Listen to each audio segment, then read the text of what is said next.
Yo, what up, y'all? Mrs. Zoo Nation, aka Savage Armor Jim Giraffe, coming at you another top 10. Today, I have a special guest here, the one and only Chaos Breaker Dragon. How you doing?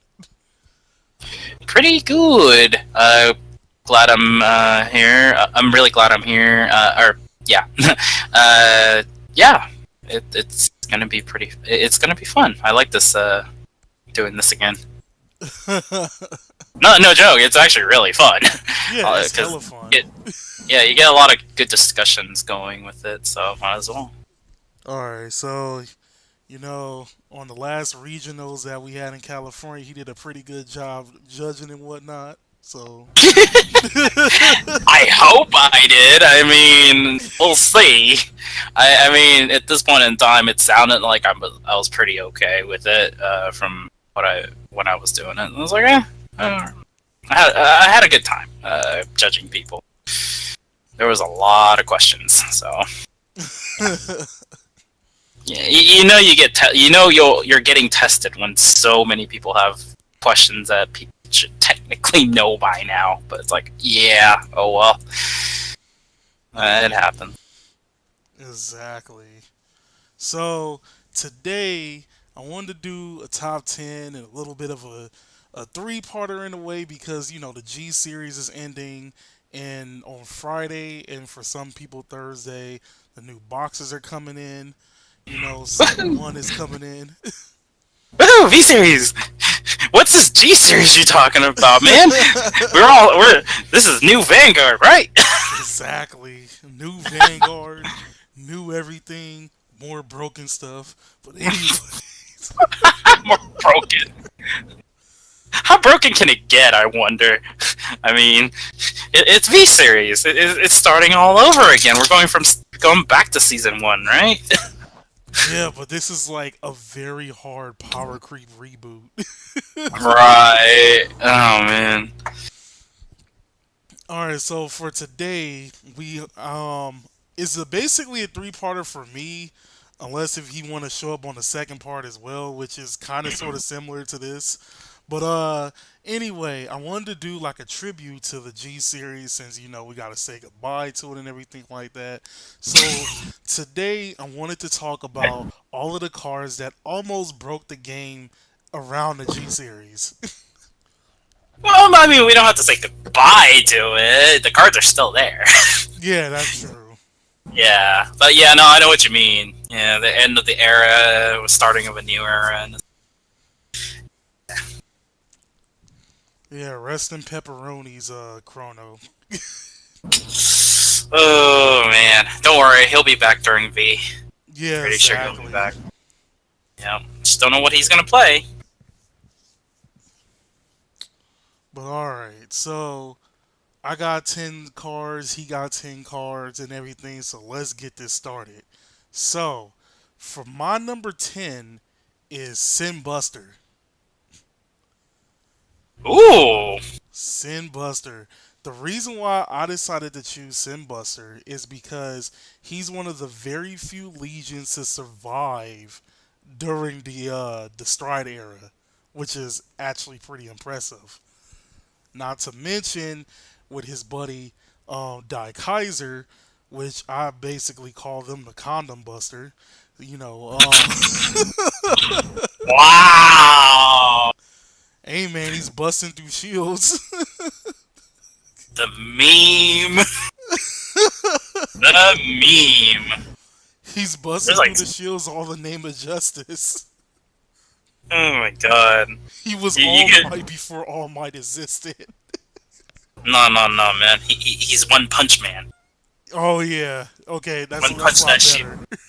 Technically, it is One Punch Man because it's like, oh, okay, I hit a grade 3, pow, One Punch. Exactly.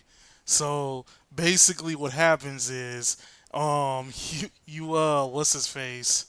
You break ride, Dyke Simbuster into Dyke. I mean, Kaiser into Simbuster. I'm messing up. And basically, when Simbuster gets to a certain amount of attack, you can't go out with grade ones and higher. Now put that with a built-in crit and a possibility of breaking through shield. If I try checking grade 3 in Commander Laurel on the rear guard circle. and you're in for a huge trouble. Right. I Uh, remember that combo. That combo was annoying. that shit was hell of annoying. And one of my friends that I normally play with had that thing. Oh yeah, no, like I saw someone play it against me. I mean, that thing is a. I don't know. I just never liked guard breaking, or not guard breaking, like shield, just guard break in general. I'm just not a big fan of it, especially if a deck runs like 10 grade 3s. The chances of that is pretty high. Now it's like, oh, we have like 13, 14 guards that are acting as grade 3. Well, that's fun, right? Exactly. Forcing you So, to waste like two PGs and one and all that. I mean, when you're under Simbuster, you can't even PG, so you have to just like throw all the guards down. Exactly. Yeah, I Uh, get. Oh, that was one I did not expect. and honestly, if it really wasn't for Aquaforce, it would have been like the winner of 2015 Worlds. Oh yeah, Ripple. Yeah, no, that's what happens when you play Grade 2 stuck game. Exactly. All right, so what's your number 10? So I kind of just realized something after what you said. So my number 10 has to be. It is a split between these two, and I just could not, for the life of me, because both of them are relevant in some way, shape, or form. So it was a tie between Seabreeze and Dope. Wow. Dope being the end for people who don't know. Dragonic Overlord, the end. I never even thought about putting Dope on the list. The only thing that really, so the reason why I have Dote on there and it's kind of tied with Seabreeze is because, so this is kind of like the play I usually do. So if I'm playing any other deck that's not Kagero, Seabreeze tends to be a really, really important card because if your opponent is playing the Great Stuck game, and if you can somehow over advantage your opponent with Seabreeze, you tend to do it because you might as well try to get ahead of your opponent. Now, when I'm running Kagero, I don't have Seabreeze in there, and so that's where Dope came in. And if we're going for ideas of a card that lasted through so much from in the G era and all that, Dote has probably been like the one thing that stayed pretty relevant. Mind you, Kagero right now is called Overlord and Friends, but Dote himself, for all the BS he never won the games, he's actually pretty good. Like, have you once saw Dote ever win a game? Except That's for that true. one time against Shion. Or unless if he's like the mate for the X. Cross. Yeah, for Right. Cross. But we never saw that. So, like, in hindsight, Dote really never won a game in an actual serious match. That's true.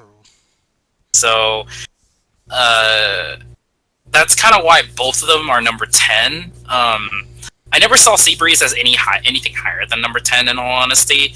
It's just that it is a pretty lethal card, a pretty important one too for how people are playing the game.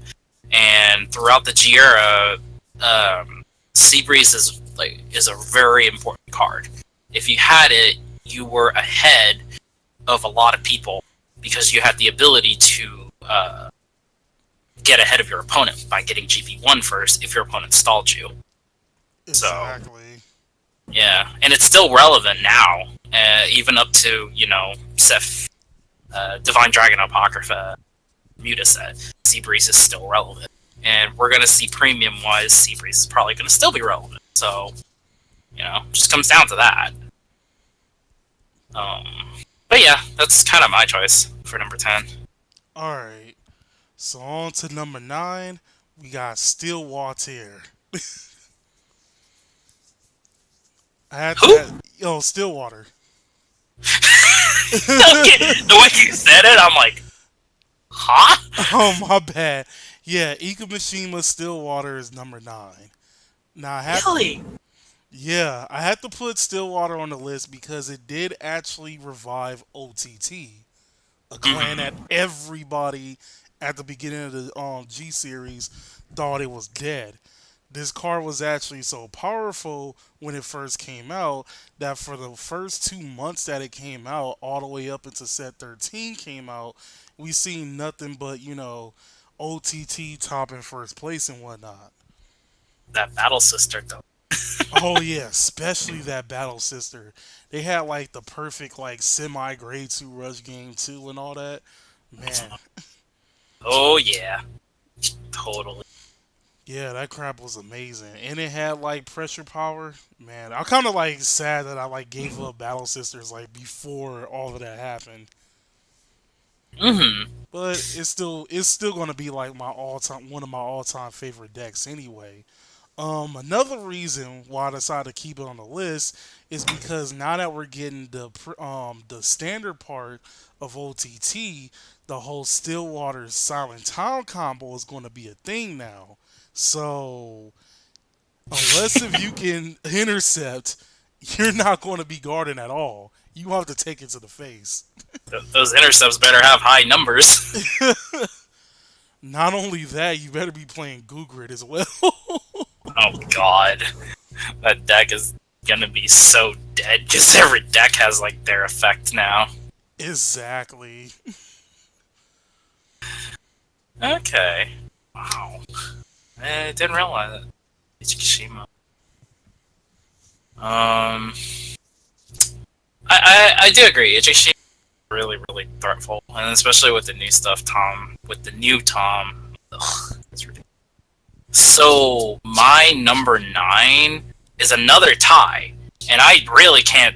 And the only reason why it's tied is because of how people. So one, the show did it. Two, I do it, and three, I'm pretty sure a lot of people out there do it if they have the chance. So number 9, I chose Denial Griffin slash Zekenberg.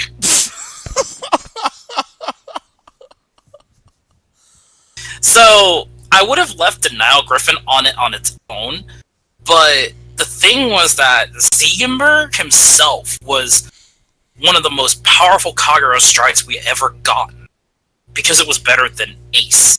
And we didn't neg with Zegenberg. The only time we neg is if we go against Magia. Exactly. Or anything that superior calls from hand during the battle phase. But at the very least, but yeah, Zegenberg wise and Denial Griffin, I couldn't put it up too high because Kagero itself was more of just like a counter clan in a sense, where oh you do this, I have this amount of power, oh I just denial it and don't care.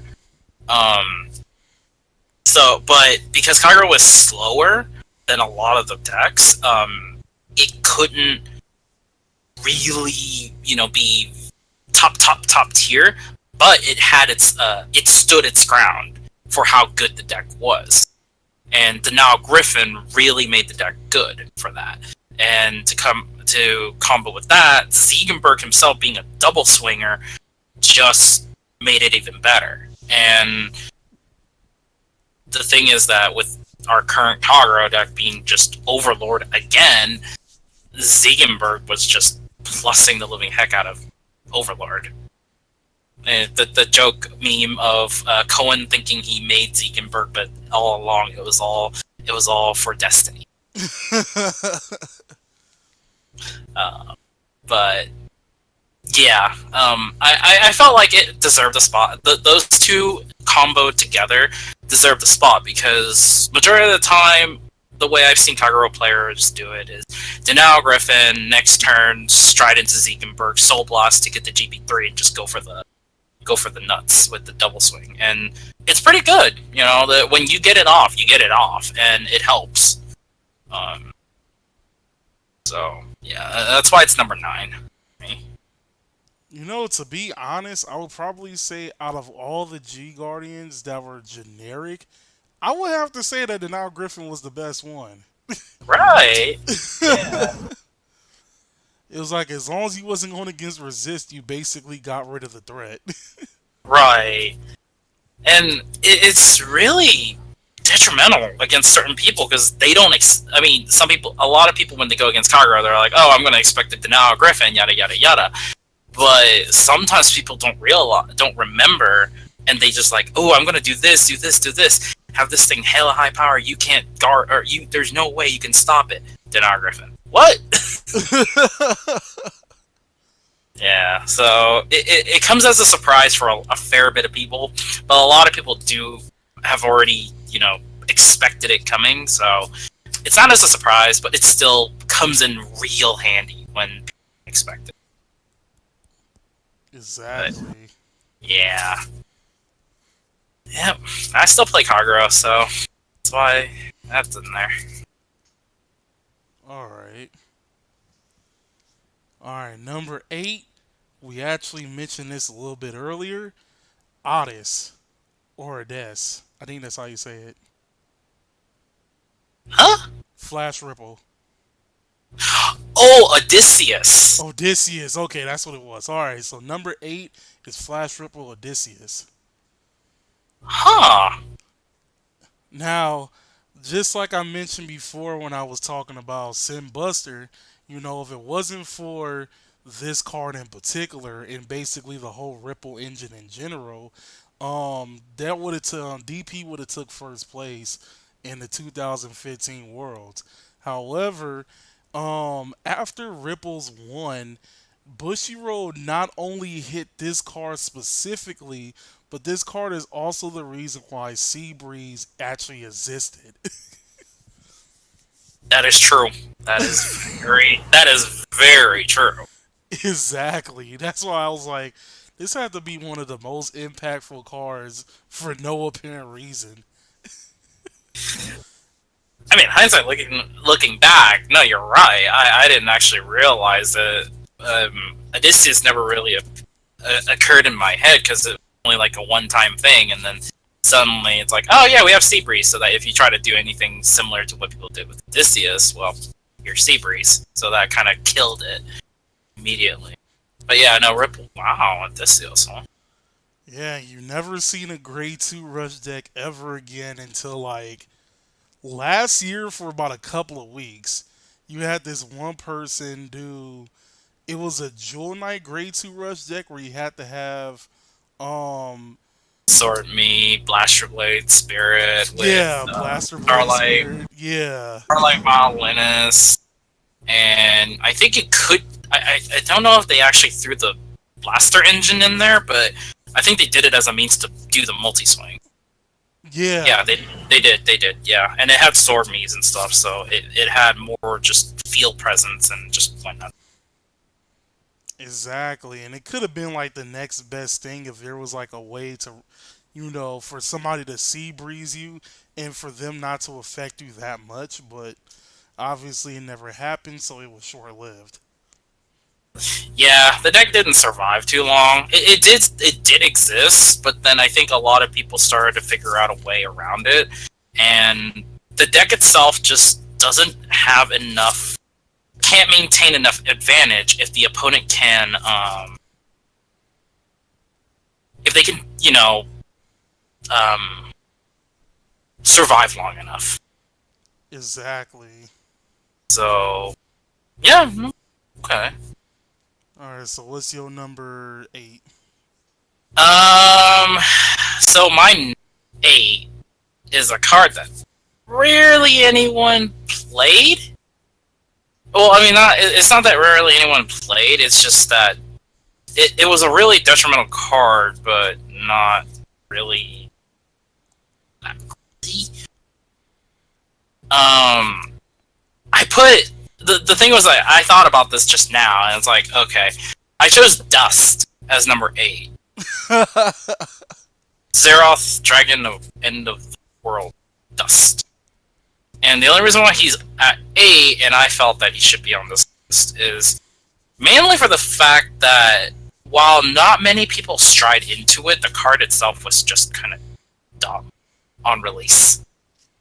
I mean, even before release and then after the release, if you timed it correctly, dust actually is very, very powerful, and you really couldn't do anything against dust. But because not there wasn't too much play, but yet it's still really, really strong. I chose dust on there. It was the few times I've ever used dust, and other people have used dust on me. I hated it really badly.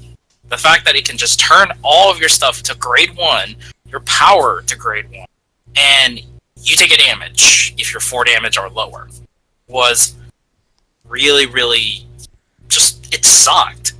Like, if you didn't hit a trigger on that 5th trigger, you hope to God better have 3 PGs in your hand, or more. The other thing was that prior to the actual release, Dust in itself was a very strong, overpowered card, quote unquote, on the overpowered, because if you remember correctly, it had that same effect, but instead of having the damage restriction, it didn't matter what damage your opponent was at. You just dealt a damage. So if you push your opponent to 5, you can stride into Dust immediately and just inflict the free damage. Exactly. And it would have just ended the game. And so that in itself, just because it happened, put it at number 8, I thought. That's actually pretty interesting. And then remember, Yeah. it had to be errata before the card even came out. Right, yeah. So, yeah, that's my number 8. Alright. My number 7 is going to be a very weird one. And it does kind of sort of have to do something with dust, but not really. Oh! My number 7 is Hellheart 8. You know, that did occur in my head at one. I did think about that one. I was like, how big was it? That was my problem, because I didn't see it as much over here. So, did you, like, I'm assuming you saw it a lot? I know there was like I know a couple of people who actually ran it and they were pretty good with it. I even saw somebody run it in Dudley's. And that was Wow. actually pretty good. So the reason why I chose Hellheart 8 is because when what was it? Fighters Collection 2017. No wait, was it 17 or was it 16? No, it was 17. So in 2017, Fighters Collection came out. Yeah. Bushiroad made GB8s, and they made it because they needed a way to finish everybody. Well, unfortunately, it was a fad that only lasted maybe about a month and a half, 2 months top, and everybody just had a GBA because you can play it. However, the only clan that utilized it to its fullest had to be Spike Brothers. Not to mention, this was a thing that had Spike Brothers top tournaments because they hardly ever top. I mean, this is basically Frozen Ogle Bad End Dagger on crack. Right. I agree with that. Yeah. And it caused so much of an impact that even if you were to survive the Hellheart A turn, you had no cards in hand. So you had to literally miracle top deck the card, harder the cards type of BS in order to see if you can actually survive everything. But the thing I like about it is that it's good that you brought up Dust because now Spike Brothers has the ability to either go into Hellheart 8 or to go into Dust. So they can either dust you on their second stride turn, or they can just be like, okay, I'm gonna do Hellheart 8. If they survive it, then I'm gonna go into Dust next turn. Right, because you couldn't really expect to survive a Hellheart 8 and a Dust at the same 2 turn back to back. There's just almost no way. Exactly. Yeah. So Yeah, that's I figured why. Yeah, no, that was probably like the hindsight was. Dust was up there too. I was like, oh yeah, that. But I never realized it. Like when I said it, when I thought about it. Yeah. so yeah, that's Wow. my number 7. Okay. So funny enough, my number 7 was I think your number 9. Oh, Stillwater. Yes, my number 7 was your number 9, and I put it higher. I actually put it higher, mainly because of what you said.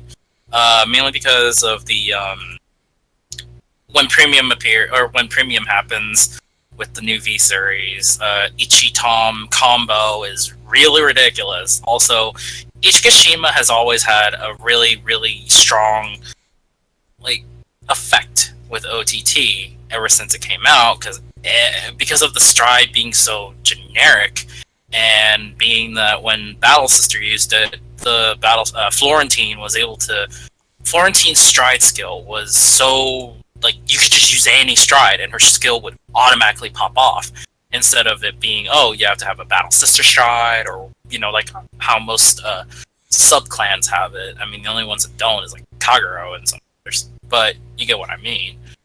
Yeah. So it was really strong. Ichikishima with Battle Sisters pretty much made it where I mean all your G guards were useless against it. So all your G guards, all your zeros.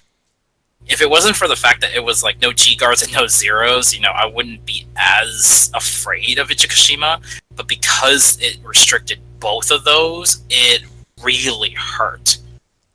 And I just didn't like it because I just didn't like it at the time. But now I'm fine with it in a sense because I know how to play around it. But now we're getting the new Tom and Ichi combo. I'm like, nope. I am not liking where this is going now. So, So, question: do you think that it might possibly get hit? I don't. I really don't think it'll get hit. It more than likely made. I could probably see a kind of like the trapezes Jill thing, where you can run one but you can't run the other in the deck, or yeah. If you run one, you can't run the other, or maybe like that specific Silent Tom. Like, if you run Ichikashima, you can't run the new Silent Tom, but you could still run the OG Silent Tom if you wanted. Like, I could kind of see that happening. Hitting it, on the other hand, no, because there's no point in hitting Ichikashima when all the OTT decks kind of need it. That's true. That's So actually true. hitting it would cripple the decks. But making it where if you can only want to run one or the other, it would defer people from using the new Tom, but still use Ichikashima. And so Tom would be more relevant in the standard format, but not really in premium. Because I think when they made Tom, it was more supposed to be for standard than premium, and they didn't probably realize that hey, that combo exists, so you're gonna have to take an auto damage when that happens. That's But true. but I've yet to see that happening in Japan, and I think most people, I think, or the hit, like I've yet to see the hit happen, but I have seen the Dex Top, which contained Ichikashima with Silent Tom. So I guess it just comes down to don't take that much damage. Take as little damage as you can. And with all the new triggers, it shouldn't be that bad. But then again, it's OTT, so they run a lot of crits. That's true. But yeah, no. But that was my number 7, Chikashima. All right. Number 6. My number 6 is something that everybody's kind of remember. Refros. Ooh, that refrigerator. Exactly. The refrigerator, aka I used to call him what was home dude's name from Space Dandy? The little robot thing.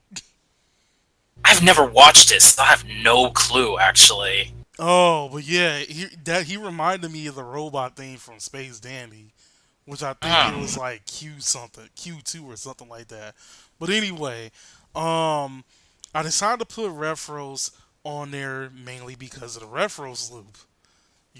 It was very bad when it first came out in Soul Strike against the Supreme, but I feel like its peak was when the no seal stuff came out.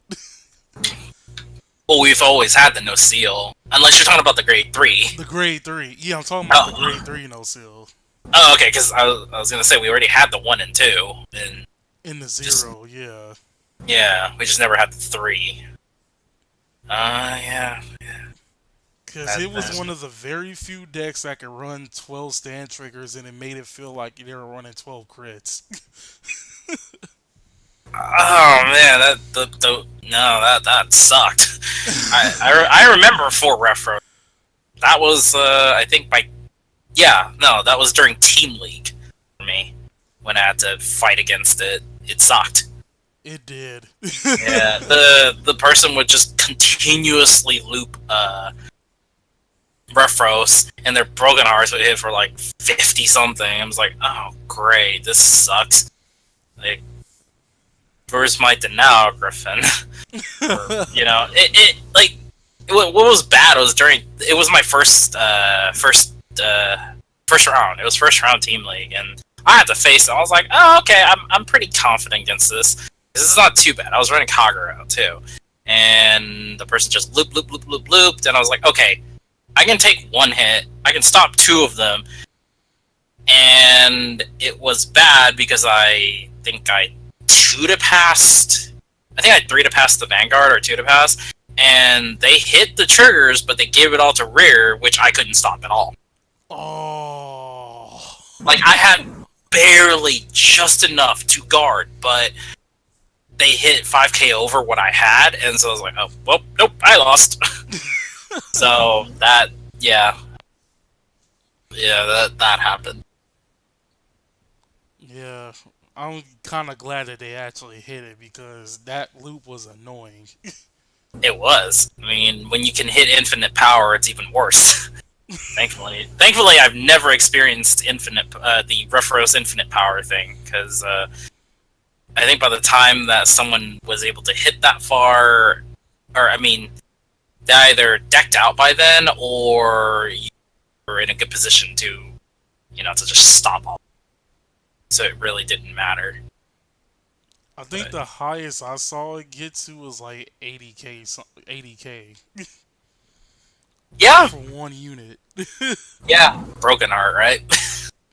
No, this was actually before Broken Heart came out. They like stacked it with the Pegasus. Oh, the million ray and thousand. Oh god. Oh god, that's even worse. We all thought broken heart ridiculous. So yep, if you ever see Angel Feathers on top, it's all due to this card. Our froze, which we'll never see again. That's true. Well, for a little while. We don't know yet. I mean, stand triggers became irrelevant in theories, so That's true. it's hard for it to become relevant again. Yeah. Okay, so my number 6 is I don't know if I felt like it was number 6 when I chose it, and mainly because of how it kind of was relevant depending on what type of player you were. It was the number 6 I chose was Winning Champ Victor, if that was the right one I chose. The Yeah, new one, the new one. the Yeah, that's new one, the one that can turbo the generation breaks. I never So thought about putting him on the list. yeah, yeah. So I chose Winning Champ because of how right after, or not really right after. So when I first saw the Stargate booster come out in Japan, I noticed a lot of people were playing Nova Grappler over in the Asian countries, and it got me curious as to wonder, how ridiculous it was. Because you rarely ever see Novas. Before Stargate ever even happened, did you ever see Novas? Like, in your case, have you seen any? Yeah. One of my friends I normally hang out with, he mains it. Was it ever like super super good, consistent, didn't lack hand? Let's just say I liked it better when he was trying to learn the deck instead of when he figured everything out. Well, there's your answer. So yeah, so when I first saw it, it was like, oh, okay, the card was not too bad. I wasn't really sure how it would work because the fact that, oh, okay, Soul Blast 1, choose a face down card in your G zone, turn it face up. When a rear stands, you may pay the cost. If you do that, and this unit gets 5. So, like, okay, it's mainly just a big power up thing. And then Gem Break 3 at the end of the battle, this unit attack, draw a card, choose one of your opponent's rears with the least power, and retire it. It didn't sound like all too great on paper. Like, when you read it, it's like, okay, so you're just powering up the rears and the van with this thing, and then you're at the end of the battle, you're just gonna pop something. Or pop something, or you draw and pop something. It just didn't really sound good on paper until you combo with the Zubat Battler Victor. But I still didn't understand why, like, how good it was until I saw people run it, which then, in turn, which I don't know how how the Asian people do it, or Japan players, but whenever I see a Victor player play, they have this ridiculous 12 card hand, and be at like GB5, and will always consistently have Gosachi on board, Never Temper on board, either that or Ninjard, the appropriate grade ones for the Victor deck. I forgot what it was. I think it was like Yeah. whatever, the grade one that lets you stand something, draw, and then there's like some other card lets you stand stuff too. It was ridiculous, and it just felt like, how do you beat something like this when they can consistently pull off almost 7 attacks in one turn, on top of Zubat giving the ability to stand something as well, so Zubat, or not Zubat, but Winning Champ would also get another 5k as long as you had the soul, and they just drew out of the butt about it. And usually by the time they hit Winning Champ, they'll just favorite champ the next turn, and it's like, oh, well, I'm staring down at a favorite champ that's going to do probably 5 attacks. Exactly. Or 4 to 5 Vanguard attacks, depending on how much resources they had. So it was just like, oh, how's this going to work, huh? So, I mean, eventually it kind of got shut down because, right as the time Victor came out, we also had Chaos Breaker, we also had, Kagero, we had all these other clans that could technically, in a sense, shut down Victor if you played it right. Like, if you think about it, if you were to use Kagero, yeah, you can't deny Griffin the Gasachi, but if you can deny Griffin the first attacker, then you're set, because they can't restand that card anymore, and they'd have to just focus on restanding Gasachi. Yeah, So that kind of just, but here's where it kind of screwed up, though. yeah. They had that one grade 1 that when he rests, it gives everybody resist. Yeah, I know which you're talking about too. The Gunstan. Yeah, Gunstan. Yeah, they had that, which was a big problem, yes. My only thing about it is that they have to draw it. They have to draw it. I mean, because the card in itself is a very, very powerful card, don't get me wrong, because, I mean, it gets 4k for every face-up G unit when it stands due to the rush ability. But mainly comes down to, can you draw it? Because, between running 4 PGs and 4 of the Extreme Battler, or 4 Strive Fodder and 4 PGs, that's 8 cards, and you're going to have to run, you only have like 5 spots left. And, yeah, and between like 5 to 6 spots, depending on how many 3s or whatever you run, it's between the grade 1 that goes into Soul to stand something and draw a card, or you run Gunstan, depending on the situation. And I don't know, if you're running a 3 copy of Gunstan, it's like your chances of hitting that it's well, not small, but it's like you'd probably draw into it before you'd even search it or anything, or get to it fast enough, unless you held it onto your hand. That's true. So that's kind of the one thing about it. Yeah, I do agree. The it giving 5 rear guards resist is annoying. That's the counteracting to going against Kagero. But yeah, but other than that, I felt like winning champ kind of deserved the number 6 spot just because of how lethal the deck is once it just pops off. Like if you give it first drive, it'll just pop off and you can't do anything about it. That's true. So yeah, that's number 6. All right, my number 5 is an interesting one. I decided to go with Night Runner. Oh, Now, okay. I had to choose between using Night Runner and Spyro because those were the two that got hit when it came to the Grade 1 Rush deck. However, it did kind of hurt a lot more not having 4 Night Runners compared to not having 4 Spyros. So, I had to give the Night Runner. You know, he was a starter, not to mention that he granted you 4 of the top card of your deck into the grave, making it making it a lot easier to get to your stuff. Also, Grand Blue was the one of the few clans that contributed to the triangular format that we known as Vanguard 2016. Right.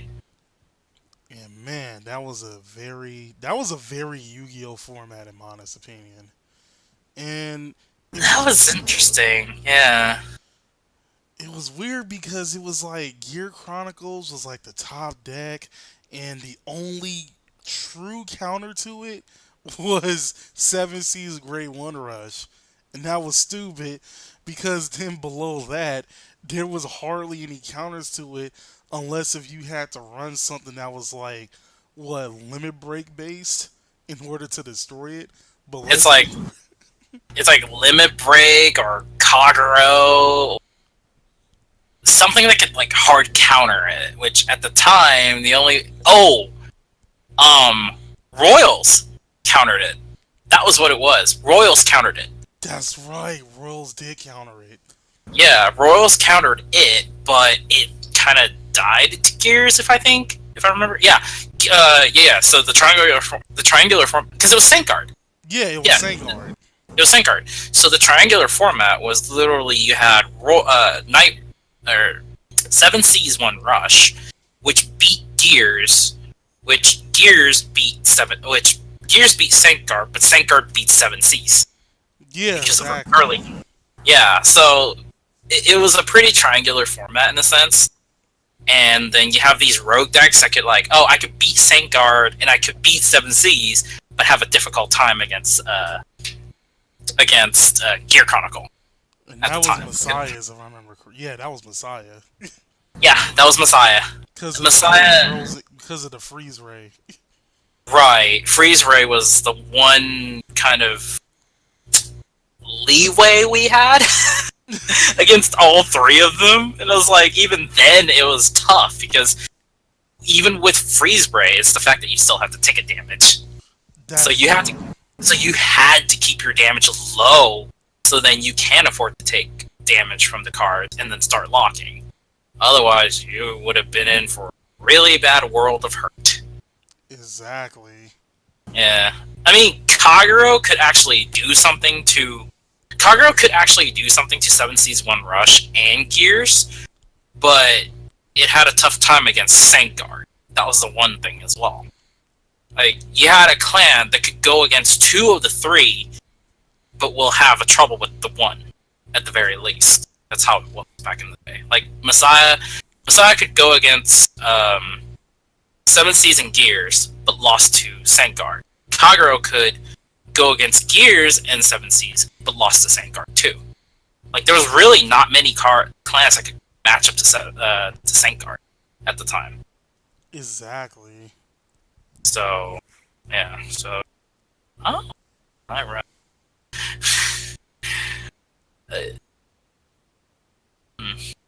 That's an interesting choice, and I don't disagree with you too. I actually do. Netrunner should actually be on this list. So, my number 5 is probably like not many people would probably think that would be on here. Let me pull up the full name of him if I could find him. Because he's mainly known by just one word, given. Lie down, deleter, given. Wait, So which one was that one? it's the one where you counterblast one deleter, retire himself, choose 4 of your other rearguards with deleter in his card name and retire them, and then restand your grade 3 gray Vanguard. Oh yeah, yeah, that dude's a douche. Right. So I put him as number 5 because deleters, when they got their new support in the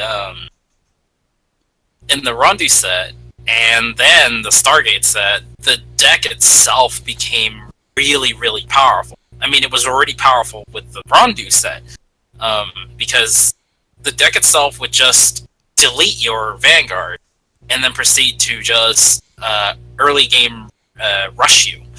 Like, that was the whole thing with the leaders. They could early rush you, and if you could not survive it, you literally just, had to take it.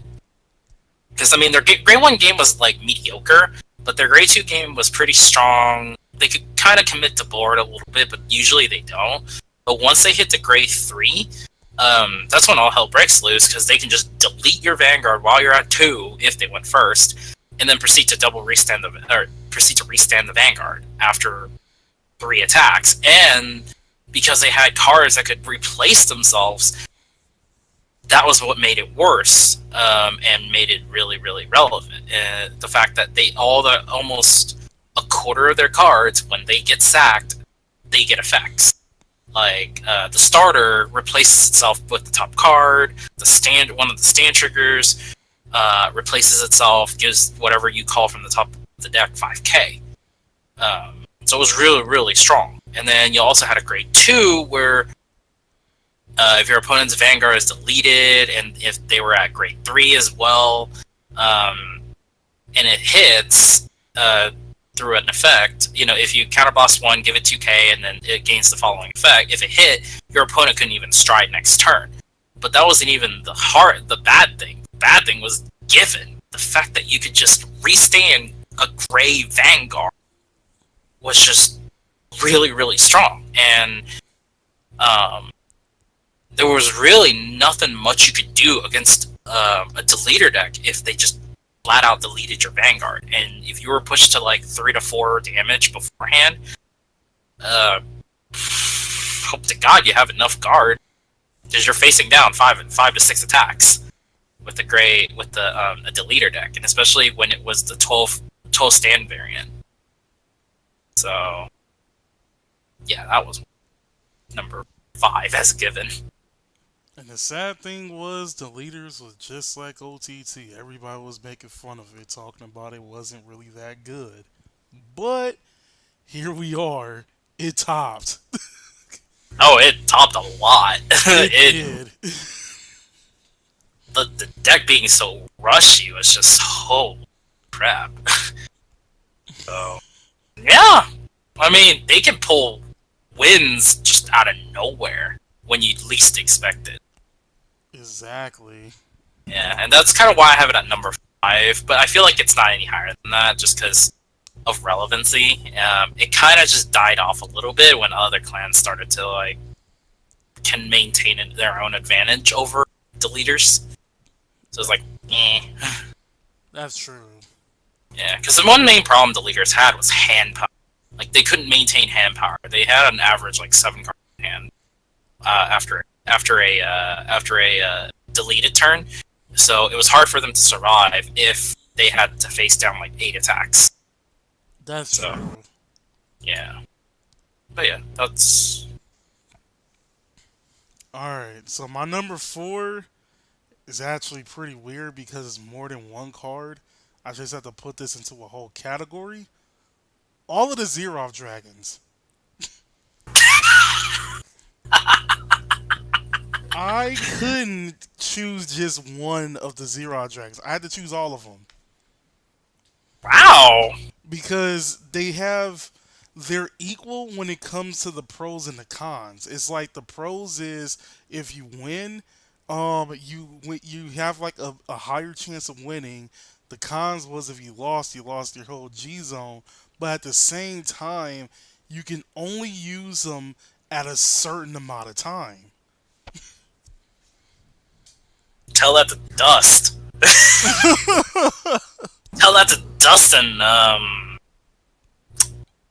In Ultima. Ultima, yeah, Dust Yeah, and yeah. Ultima, I will admit they had like a higher chance of using it at certain times, but I mean it was still kind of vague. It was like your opponent could be like at 2 damage and they can still possibly survive the whole thing.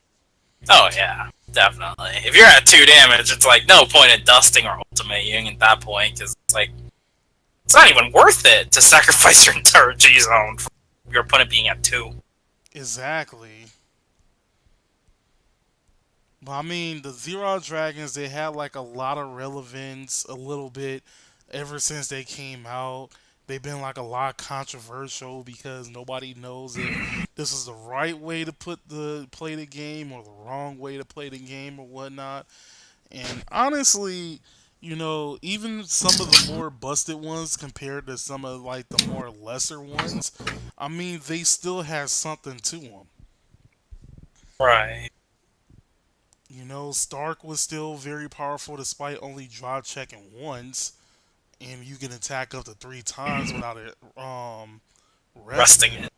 Yeah, and then you had like Megiddo, which was like, okay, you can kind of sort of survive it though, but I mean, compared to how strong Bermuda's got, how strong Grand Blue and Aquaforce got, it's kind of hard to say otherwise. Especially Bermuda. Oh my god. And even then, we don't even use Megiddo in that. I mean, we use Megiddo, but we never ever like use it. Exactly. Like we've never ever. Well, I've never personally really found. Um, A reason to use it? a, yeah, I've never ever found reason to ever use it because majority of the time the opponent would die by Hulk That's true. or Titoa if it ends up going that far. So yeah. Now here's my question for you. Alright. If you were to rank all 6 Zeroth dragons, what would be top to bottom? Top to bottom. Hmm. See, it always comes down to if Dust or Ultima is the better one. But honestly, I'll probably have to say that Dust kind of sort of wins only because of the clans that's in there. Hmm. Hmm. Then it's Ultima, then it's Dragma, then Hmm. it's Megiddo, then Zoa, then Stark. Because in my personal opinion, I feel like the only clan that can use Stark to his full potential is the leaders. Right. Uh, yeah, no. And I think some people were saying DP was the other one too with Dimension Police. If they combo Gallop with you'd be facing down a Stark that was hitting for almost 100,000 free swings. So it was almost a guarantee hit at least once or twice, But I even with one mean, PG. my thing is the Stargate thing came out like what, February over there? March? 23rd. No, no, no, no. No, We got it. yeah, we We got it in got, February. They got it January. And no, no, no, no, no. A little bit earlier than that. I think they got it like December. They got it like 2 months ahead, and or 2 months us because they had more playtime if you think about it. Because I think it was like right after Rondu Zoo came out, right? Or no, no, no, no. Right after Rondu, it was set 13. Divine Dra. Was it 13? Yeah, it was Ultimate Stride, then it was Zoo, then Stargate. No, Or Ultimate Stride Stargate. was already. No, no, no, no. Ultimate Stride already. Yeah, because Ultimate Stride had the Drachma and Megiddo, Yeah, so and that was the first one, and then it was the Zoo set that came out with Zoa. And then oh it yeah, was, yeah, then it was Stargate. Stargate. Then it was Stargate. Then Divine. Dendivine. Yeah, then Divine. Yeah. Yeah, so the thing about it, yeah, they had it like about 2 months ahead of us because if I remember correctly, they had Stargate run rampant. Or maybe it wasn't 1 month before. It might have been 1 month before. But I know that they were before us, and they had the idea. They had the thing with the Masquerade Harry running around too, before Stargate happened, and then Stargate happened. It came not like it kind of killed it. And I Yeah, was like, that's true. oh yeah. So okay, yeah, I might be 1 month beforehand. It's usually we're always 1 month behind a set. Yeah. Usually, huh? Okay. I'm just curious. You know, everyone ranks the Zeroth a certain way. That's true. Yeah. Personally, it's like all the Zeroths are really, really good in their own, but there's just some that's like has more usability than the some way shape. I feel like that some of them has to take a lot more setup in order to complete it compared to the others. Oh yeah, I agree. Definitely agree. Like Drachma, you can only really use it when you know your opponent has nothing or barely has a decent hand to kind of survive a Drachma turn. And even then, you kind of cripple them.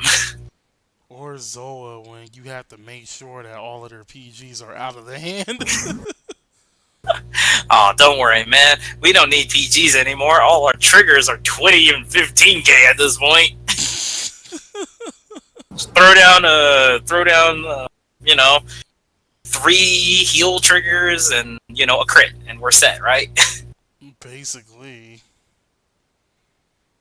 um.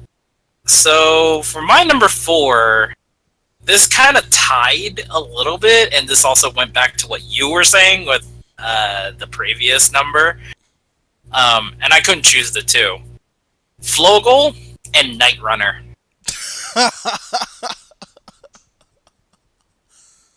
I couldn't choose. I was like, they both were ridiculously powerful at the prime of the triangular format, and then Night Runner, even though it did get hit, was really stupid until it got hit. So we already heard the Night Runner side of it because we saw it. We saw it in Worlds. Exactly. It was dumb.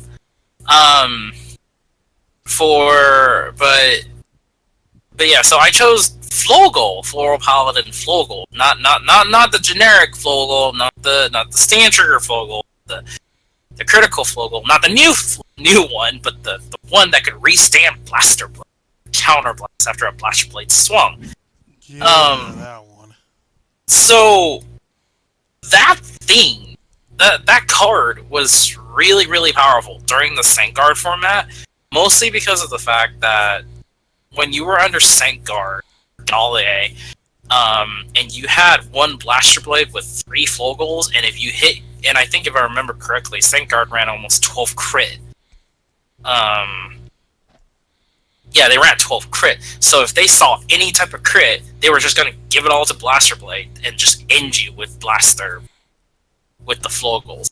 Because it's like, there's no way you're going to stop a 4 attack Blaster Blade with a ton of crit and power. It was hard. It was difficult, And this was like before we got, Gansel and, the new Blaster deck. Yeah.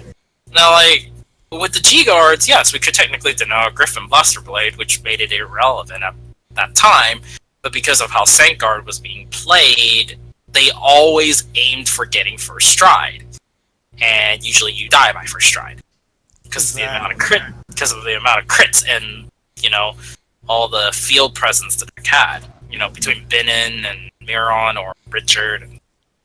It was ridiculous. But if you looked forward after that, when we started getting, Blaster Blade Exceed, Gancelot, Alfred, and, whatnot, Flogel still became a staple. And Flogel with, the Blaster deck was just dumb because for some odd reason, I mean, this is how this is how I've seen it, even when I play and other people who play Royal Paladin blasters. Under Gancelot, like when they are on Gancelot for the quad drive, they always hit a trigger or two. Exactly. Like it's always at least one critical, and then the next one is either a heal or a double crit, and you'll hit something else. But you'll always hit the crit with cancel for some odd reason, and it's mostly because of the deck thinning. But even then, it's like, how? Like, it's just how? That's just dumb. So it's kind of why I put Fogel up here because it stayed relevant, and also with the fact that now we have a new Blaster Blade with 10k base. That's also just Blaster Blade. Flogel in Premium is gonna be kind of weird because 5k boost versus 10k boost, but no one really cares about that, and they're just aiming for the idea that Blaster Blade's standing for 40k at your face. Exactly. So, yeah, it's kind of the one thing that's being, that's stayed relevant ever since the first release of Sword. Which was like, I think it was Transcendent Blade. Yeah, it was Transcendent Blade and Blossom. Yeah, it was. Yeah, it was that set. Yeah, so that's my number 4. Alright.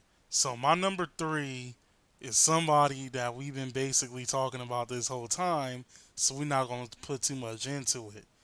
Sanctuary Guard Dragon.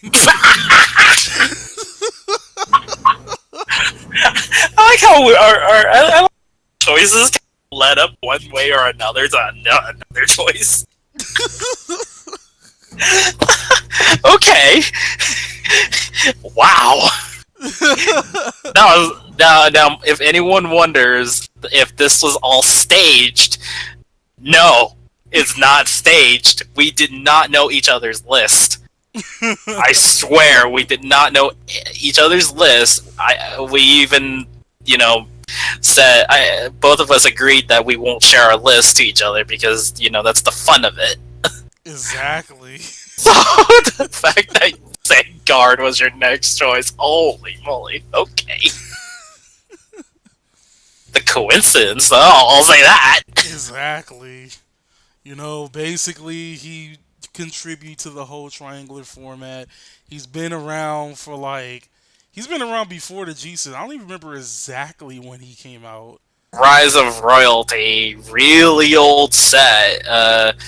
The thing was, he was never really that relevant until Regalia became a thing. Like when Regalia became a thing, and people realized, and then we finally got okay. No, Sankar became relevant when we got the ability to play Sword Me in the deck. Yeah, that's right. Yeah, the moment So, you got Sword Me, that's when it became a thing. Yeah. I think at the beginning it wasn't Sankar yet. It wasn't until Regalia appeared. That was when, all this stuff became a thing. Because at the beginning, when Sword Me was released in set 1, or G-Era set 1, it was Thingsaver Jewel Knights. Yeah, it was Thingsaver Jewel Knights. Yeah. And then after that, it became Thingsaver Altmile Jewel Knight. After that, it became Saint Guard. Yeah, it became Saint Guard Jewel Knights. And then when Saint Guard had the restriction that it couldn't use Sword Me, it used Benin. And then the Jewel Knight deck itself used Jewel Knight's Sword Me. So Sankar became relevant pretty fast the moment Regalia became a thing. Yeah, exactly. Yeah, and it stayed for a while.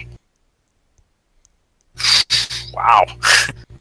Looking back, it's like, man, those are the days. Those were harsh days with Sankar. So my number 3 was Balam from Dark Irregular. Oh, The okay. one where it gets a you can't use ones. Yeah, you can't use ones that whole turn. Yeah, it's kind of like a similar Ichikashima thing.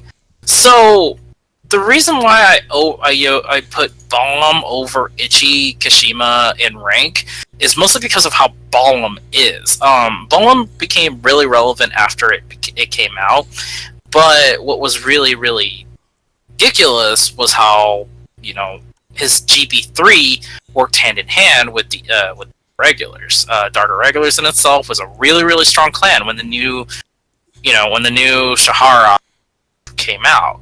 But now the one card that comboed really well with Balam was Baleful Repressor. That's Um, true. Gem Break 2 Darkness, when it attacks, if the number of cards in your soul is 8 or more, gains 10k, and your opponent cannot use grade zeros to. So it was a Silent Tom on top of a Balam, which restricted all your ones, so you had to just G-Guard Baleful Repressor.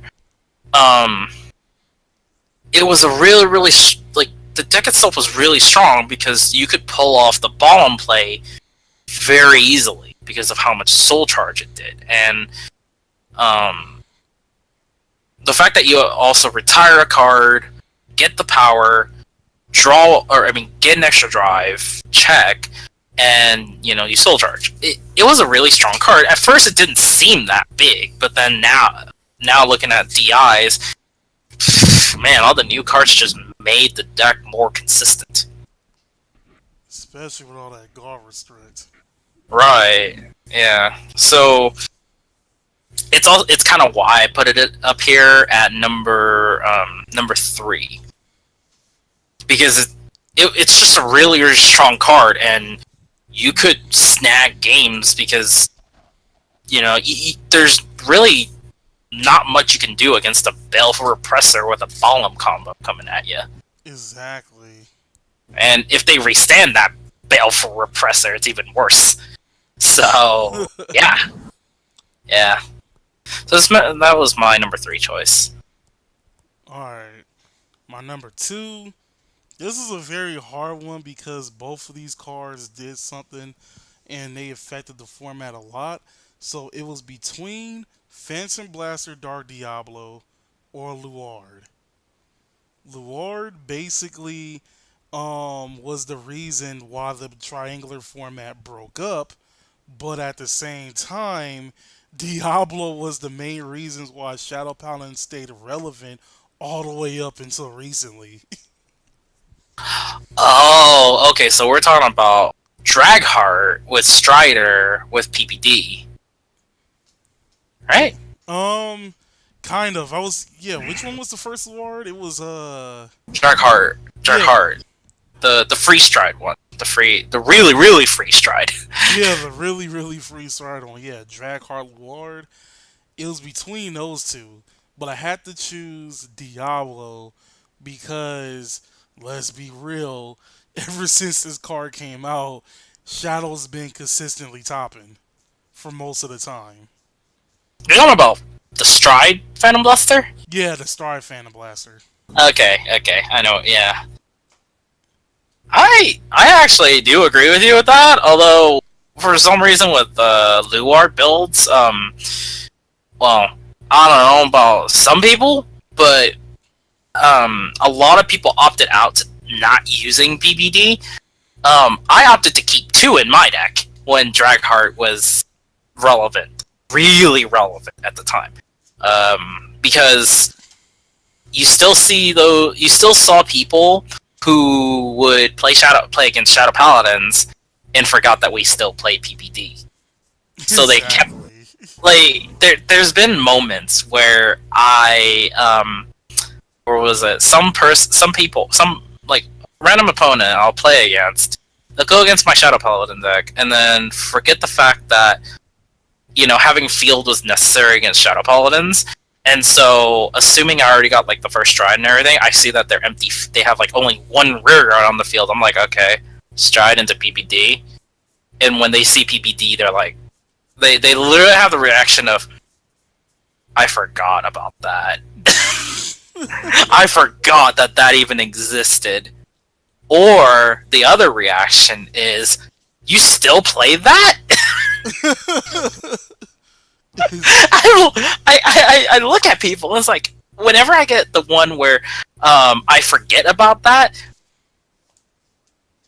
people are forgetful. You can't do anything about that. That's So true. it's like, okay, you forgot about it, but hey, it's a game. We still have to play it through, and I'm going to just PPD you. I'm still going to PPD you. For the people who ask, you still play that? My reaction to that is, yeah, I play this because of stupid people like you who forget about this. It's like, why would I not play a blowout card that could snag games out of the blue? Because you don't expect it doesn't mean that I'm not going to play it. It's still a really, really good card, like you said, and it is very, very powerful with how it was. So I kept it at 2, and man, those were good times using PBD. Whenever I got the chance to use PBD, I'm like, hey, did you forget this little guy? He still exists. So yeah, a lot of people opted out, and I was like, why? There's no point. And people opted more Spectral. Like, no, don't run Spectral. I mean, not don't run it, but run less of it.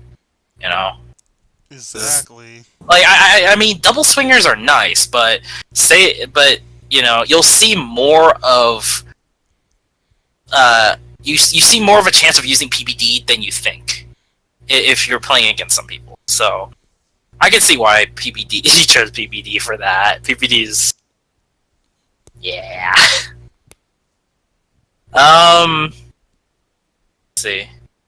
So my number 2 is okay. So I have to give it the number 2 spot because I play it, and I'm gonna because I forgot the whole name, and I am not about to go and look it up because Area decides to be slow. All right, so the card's name is Death Star Vader, Chaos Breaker, Oh my god. Deluge. No. I have to give it the number 2 spot for really good reasons too, and it's mostly because of what Giraffe is freaking out about. He knows. He knows why. But for the people who, so I chose it to be number 2 because,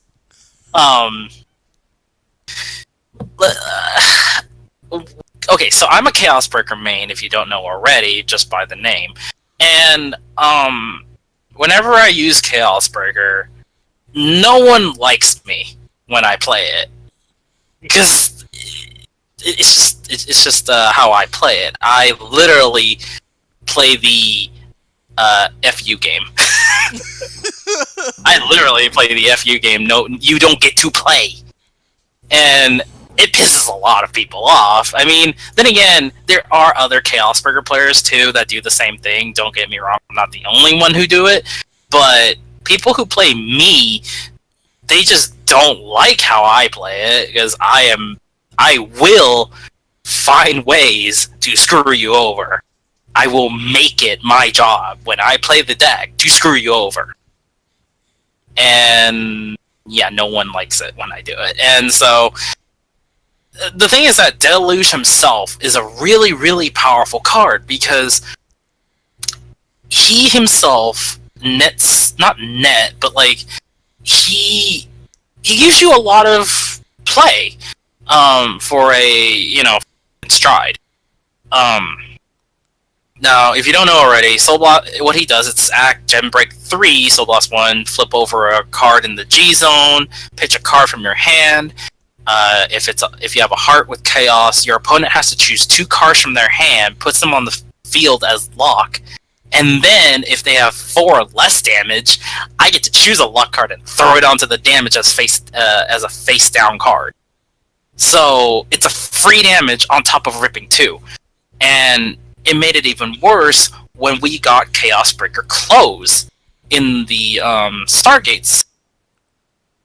because when we got Randu or when we got Delusion Randu, it wasn't as bad, but it was really, really a pain to play against because you still had to play the Rip Hand game with Chaos, and it was annoying. That's mainly what it was. It was really annoying.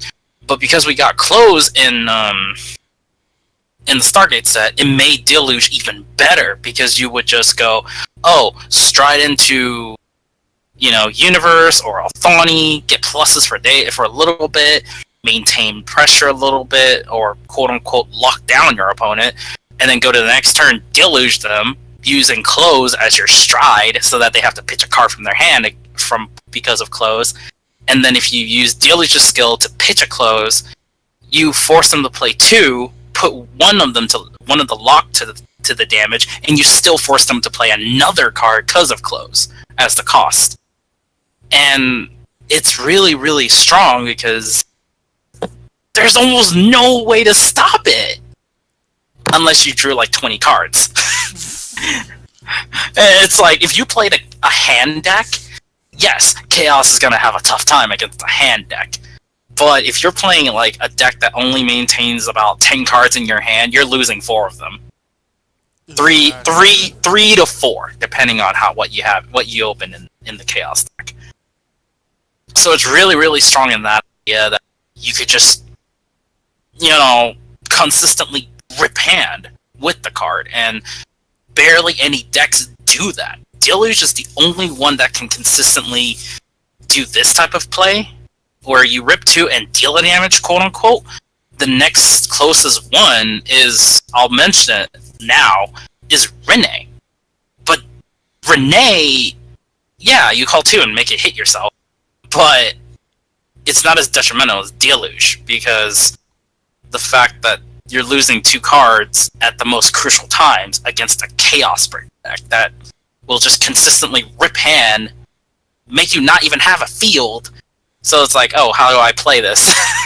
Exactly. Am I just... Is this my Vanguard against your Vanguard in turn, and then he just smacks me with everything? That's literally the play for Starvaders.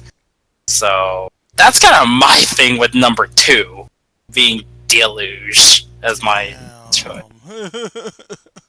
I can't put it number 1 because of what it is, but he sure as heck number 2 because of how much hate I got because of that. And Deluge did stay. He did, he is relevant still, just not as much, but he can be relevant when he needs to. Like, the card's just strong overall. So. It does way too much for so little. He's exactly. Exactly. The thing about it is, like, at least Chaos itself is really, really has a really tough time when you just don't open up good at all. But once the deck just opens up the nuts and you just have everything go really well, the chances of your opponent really surviving is almost or like 10%. Because between using Crisis and Close, it's a hard pairing. Like you just can't work around it, That's true. Yeah. So I don't know. What did you think? What was your opinion on that, Deluge?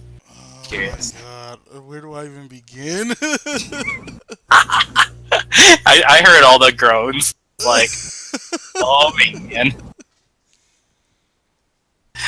So yeah.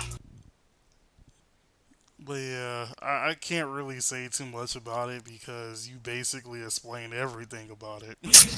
Yeah, it doesn't help. So yeah. Why does it have to exist? That's all I need to know. I don't know. People were getting too cocky against Starvaders. They're like, Starvaders aren't anything anymore. Boom, here's Deluge. What'd you say about me? I'm back, like the Terminator. I'm back. Right. All right, so before we get to our number one, I like to bring out honorable mentions.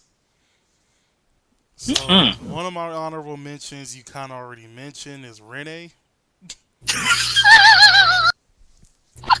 Funny, mine is also. My honorable mention was Renee too. No joke. It is. I mean, it's a very good card. It forces people to play not only cards in their hand, but also force them to play their grade zeros. So they'll have like less shield to deal with. And sometimes it is a pain in the ass to go against.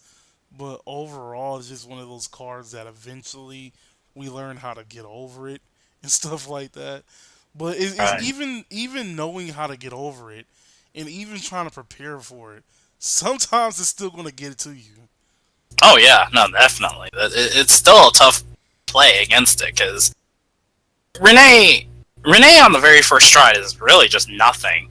It's the second stride that's really, really threatful. Or Renee, after a G guard, he's really strong, especially with that crit and 10k. So you really have to like over prepare ahead of time. Exactly. Yeah, that's kind of why he's on my honorable mention, but he's not on the list mainly to the fact that Deluge does his mainly Deluge is like, oh, you're trying to be like me, but you're just worse. I mean that's just how I see it. But it's like, eh. That's true. All right. uh, yeah. What else did you have? So my second one was a weird one. It was Cat Butler. Man, that's OG. Heck, OG. Well, just like Sim Buster, um, Cat Raisers was one of the very few things that actually survived the Legion format and stayed for a while in the Strife era. Now it didn't survive as long as Sim Buster did, and at the same time, the only reason I'm actually putting him on the list is because he was a lot more used in Japan than he was used over here. Matter of I agree. fact, he that deck actually topped a lot in Japan, and it turned out that they had to put him to two. Yep, they hit it. They had to hit it. Yeah. Which, I mean, it wasn't popular over here, but it was probably mostly because of the fact that people didn't realize how decent it was, or the fact that we had counter clans that could just stop it. That's true. Yeah. Like, Cat Butler was so restricted. Not restricted, but like the deck itself was so hand. It didn't have much hand to play with. So it was really hard for it to, do stuff at the time. But hey, we got to see Cat Butler in the recent episode. Oh yeah, that's true. So it came back in a sense. That's true. Yeah, and he actually got used in the. Um. So my second honorable mention I put in here is Opterandus, actually. That's actually pretty good. Yeah, I actually have to give it to being an honorable mention. I couldn't find a good spot for him, but then at the same time, Opterandus had a really, really short life of play because if you think about it, you only really saw Opterandus play when OG Darkface happened, and even then, Megacolony really, like, I don't know if you can confirm this, but uh, um, Megacolony kind of just died within like the very first 2 weeks when Darkface first appeared, and even after he got new Darkface, I think. No, not Gridora, not Gridora, but the Darkface Stride. Oh, you actually kind of got it mixed up, cause the OG Dark Phase came out in Soul Strike, in the Oh, yeah in the Great Ford, that was the boss monster at the time was Stun Beetle. yeah, Stun Beetle. Yeah, Altaranus and Merciless Darkface, they came out in the technical booster. Oh, they came out both times. Both at the same time. Oh, okay, my bad, my bad. Yeah, I it's, didn't. it's cool. It's cool. I forgot that they came out at the same time. But okay, yeah. So I guess when it came out, it saw some play for the Grade 4 Dark Face and the Upturn in this, but then it never really saw play afterwards. Well, Because I didn't see much. Well, the thing was, um, Bushiroad gave Megacolony a very good card, but the problem was counterblast issues. We had no way to really countercharge. Our only countercharge options was three options, and they're very hard to get to. It was either we had to have Star Shield in the grave and PG in order to flip something. We had Vulcan, which had to survive on the field for a turn and then go into the soul during the main phase in order to unflip, or we had the spider lady. I can't think of her name at the moment. I think it was like Whittle Spider or something like that, where it had to survive until the end of the turn and then possibly stun a grade one or less and go into the soul to unflip. The problem with all Make that, up Widow. Make up Widow. yeah, Makeup Widow. Okay, so yeah, the problem with that was that Counterblast was so scarce that basically you had to double the amount of Counterblast. I mean, when you counterblast something, you had to think of it as double. So if you're to counterblast one, counterblasting one would be like counterblasting two. Because Altaranus was counterblasting two, it was kind of sort of like counterblasting four. So it Mm, was basically an issue of trying to get the counterblast back. That's why when we got all the support in the zoo booster and even some of the stuff that we're getting now in the destruction war thing, they're heavily focusing on countercharging. that's good. I Yeah, mean, it also helped with the fact that you got Ghidorah, which helps with countercharging too, with how her effect is. exactly. Yeah. So they kind of gave some. They started to work on it, and they're starting to improve over it with it. But at the time, that's kind of also why I felt like Outer, and this is a honorable mention, was more in the fact that it was relevant, but then it didn't stay relevant enough until a specific thing happened, or like specific cards became a thing, so that it became good play. That's true. So yeah, that's why I put Optor on this. One of the honorable mentions for me. All right. And the last one that I had, I couldn't necessarily choose a specific card because I don't know too much about the deck. So I decided to put the Coral deck in general. Ha! Dang. Because I don't know which card in Coral is the thing that's making Coral so good. The grade 3 in Spica. It's the grade 3 in Speaker. Okay. The new, I think it was Aurora Star. I think that's her name. I think it's the new. Yeah, I think it was Let me double check again. I know it's the 3 because the 3 is the one that makes it where your front row gains 5k for every 2 corals in your soul, and that was like a really detrimental card for the deck to run. Yeah, Aurora Star Coral is the grade 3, and I would say Spica as well, just because the fact that it's a condition, the stride skill is a condition. So it's, yeah. I mean, while it is restricted to a coral stride, the coral strides themselves. I mean, there is a coral stride that's an Olivia technically. Yeah, I've seen that. It's So yeah. ridiculous So to go against. right. So the main thing is the grade 3 and the Spica, because then you just do about 6 attacks, and all of which are plus 25 to 30k to whatever their normal number is. Man, that's just like way too ridiculous. I mean, it not only brought Bermudas to the map, but I would have never thought that out of all the Bermuda decks, that would be like considered a super threat with Coral. Right. It it can take games out of the just out of the blue. The funny thing is that speaking of the Coral deck, I actually witnessed while I was judging a Coral deck make it all the way to top. From top 8 to top 4 to top 2. But it lost. That team lost in the very end. But I mean, kudos to the Coral player because he was pretty good, but he just couldn't maintain the advantage and kind of had problems riding. So it's just like, can't do much about it. That's how luck is.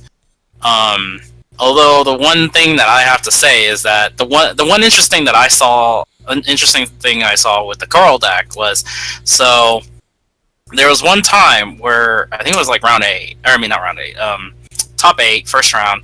Coral player revealed his starter. His opponent revealed the starter to him as a means to like, oh, this is my starter. We both saw it, so that he has it on the board. So because when we do deck checking, we have all the cards sorted so we could deck check, right? Yeah.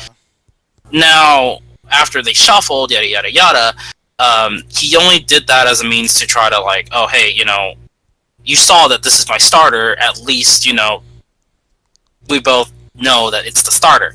Well, he goes and shuffled his deck and draw top 5, yada yada yada. When he goes stand up the Vanguard, it became a Shandy. Wow. The stride fodder. It became the stride fodder.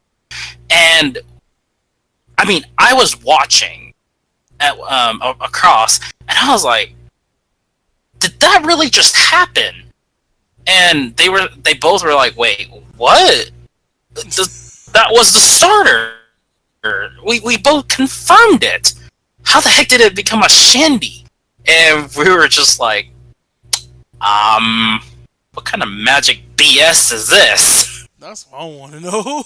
Right. And it wasn't like he moved it or anything too. And so it was like, or like, cards got mixed in, so he, accidentally, shuffled the starter back. He found the starter in the deck, but it was really weird how the starter and that card got flip-flopped out of the blue when, no one was touching it, nothing. So, sadly speaking, we had to give him a game, give him a loss because, wrong starter. And you can't reshuffle, you can't redo it or anything. So. That's true. But that was like the one hilarious thing that I can never, I'll probably never forget because of the fact that it seemed like a magic trick of a starter becoming a grade 1 out of the. I would have been hella mad. Yeah, I would have been hella mad. Oh yeah, no, I'm pretty sure so that Coral player was just like had the WTF moment. I'm pretty sure he had it. Yeah. My third one is Sorghul. Sorghul. The stand trigger for Royals. Brave. Oh. Yeah. So he was my honorable mention because of the fact that it wasn't after I think Worlds. Yeah, Worlds. Was when Sorghul became super relevant in a blaster deck. Mostly for the fact that no one really expected a restanding blaster blade consistently, and because of the deck thinning the deck did, Sorghul had really, really strong plays with it. I mean, I've tried Sorghul. I don't like it personally, but it does work, and it works even more when you're playing against a Kagero deck. Like, it flat out countered Kagero, which at the time, the top 2 decks that made it to Worlds was Kagero versus Royals.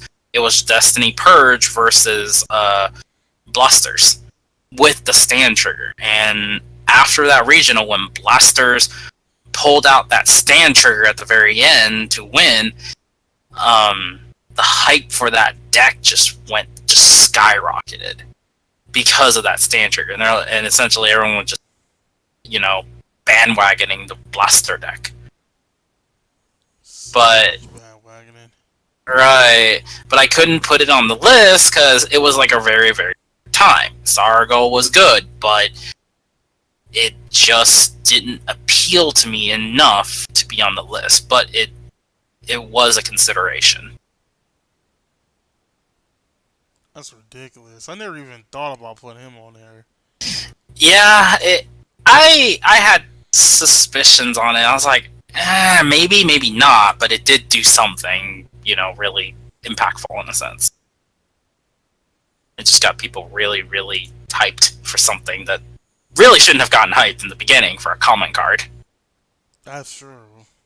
So, but hey, it works. It works. All right. So, um, with that being said, on to my number one, which technically we've been talking about all this whole time and whatnot. We seen Grand Blue, we seen Royal Paladins. Now it's time for Gear Chronicles, and guess who number one is? Mellum. Really, Mellum. Mellum. Oh, The Mellum Wombo combo, aka one of the most busted combos that the game has ever seen, aka one of the major reasons why Gear Chronicles was cancerous to everybody, aka one of the major reasons why it was so hard to go against Gear Chronicles back in the day. right. That free 11K, man. The free 11K, and it was like the weird thing was it was a 5 card combo. You had that card, TikTok, Uwatir, you have Metallica Phoenix, and I forgot what the name of the History maker. yeah, and History Maker. You had those 5 was the major cause of Gear Chronicles becoming constant toppers. Yeah, yeah, that format was brutal. That That was format was past brutal. Yeah, I remember that. How did you feel during that time of Mel Mumble Combo? I felt honestly, it was like the hardest part wasn't necessarily trying to find a way to the combo. The hardest part was trying to survive the gear groovy turns while dealing with Oh, the combo. oh yeah, yeah. But a lot of times do you even survive up to that? Because Metallica tended to kind of beat you. Like a lot of times, a lot of people lost to Metallica Phoenix before even hitting to Gear Gravity or Yeah, next stage. because you had to depend heavily on hitting a damage trigger in order for Right. them to decrease the amount of attacks that that Gear Chronicle could dish out. Yeah, that was a lot of people. A lot of us hated that combo so much that if I remember correctly, well, okay, I was one person, but I feel like a fair bit of people when they saw the combo, either hated it or found countermeasures, which I think a fair bit of us started to find countermeasures against it.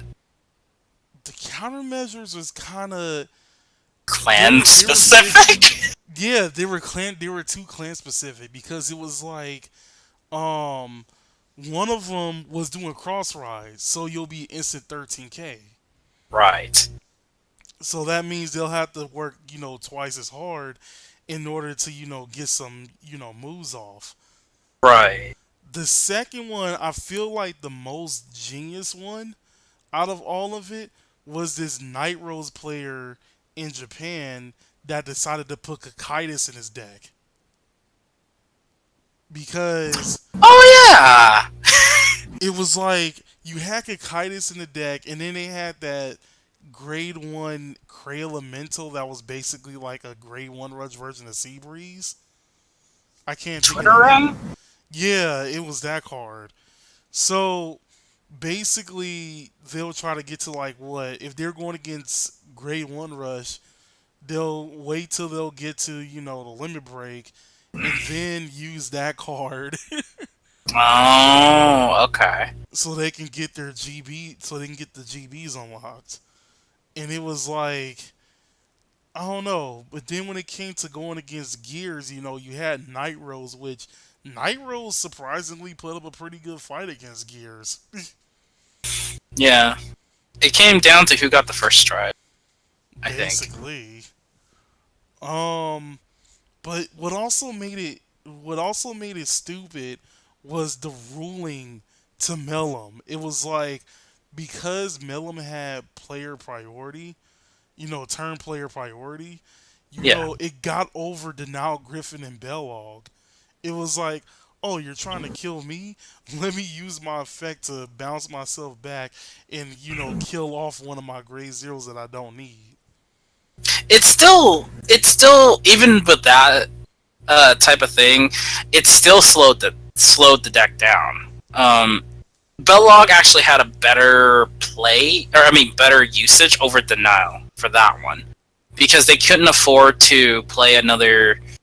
Um, okay, so here's an example. So, assuming Kagura is at GP1, um, if they mellow mumble combo you they Mellum attack for 11, you Bellog guard, okay, Mellum jumps back into the deck.